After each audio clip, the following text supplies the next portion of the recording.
আচ্ছা, ভোট যে দিয়ে আসলেন, কোনো সমস্যা হয়েছে কি? না, কিচ্ছু হয় না। কেমন পরিবেশ কেমন? হ্যাঁ, ভোট দিয়ে এলাম ভালো, ইনশাল্লাহ। কেন্দ্রের পরিবেশও ভালো, সব দিক দিয়েই ভালো। বিসমিল্লাহির রহমানির রহিম। আমার কেন্দ্র হলো হরজতপুর বালুচর সরকারি প্রাথমিক বিদ্যালয়। এখানে সুষ্ঠু নির্বাচন হচ্ছে, কোনো ঝামেলা হয় নাই। এখানে শাহিন ভাই 90% ভোট বেশি পেয়ে পাশ করবে, বিপুল ভোটে পাশ করবে।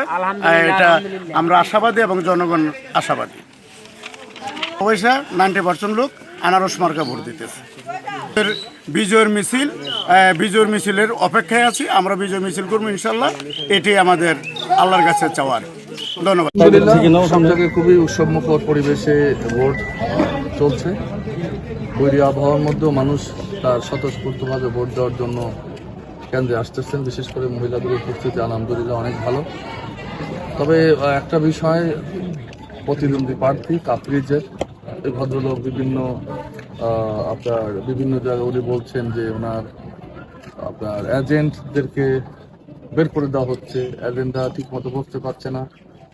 এটি সত্যি সম্পূর্ণ মিথ্যা। এবং বিশেষ করে আপনার একটা কমপ্লেন করেছিল নাগানগর, সেখানে ডিসি সাহেব এবং এসপি সাহেব এবং রিটার্নিং অফিসার সাহেব নিজে সরজমিনে যে সেটা দেখতে সম্পূর্ণ মিথ্যা। আসলে মিথ্যা দিয়েই এই সবকিছু পার হতে চায়, এটা অত্যন্ত দুঃখজনক। এখন সে এজেন্ট দিতে পারে না, এটা তার ব্যর্থতা। কেউ যদি কেন্দ্রে এজেন্ট না দিতে পারে, সেটা প্রার্থীর ব্যর্থতা। সেই ব্যর্থতা অন্যের ঘাড়ে চাপানো অত্যন্ত দুঃখজনক। আমি মনে করি যে সুন্দরভাবে পরিবেশে ভোট হচ্ছে, মানুষ ভোটাররা যাকে ভোট দিবে সেই নির্বাচিত হবে। এটি না হাই হতাশ, এজেন্ট থাকলো না, এজেন্ট থাকলো। এজেন্টরা তো আর ভোট দেয় না, ভোট তো দেয় জনগণ।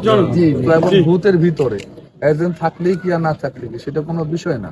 এজেন্ট জাস্ট ফাইন্ড আউট করে যে লোকটা কি ভোটার কিনা, জাস্ট দ্যাটস ইট। ভোট দেয় তো জনগণ।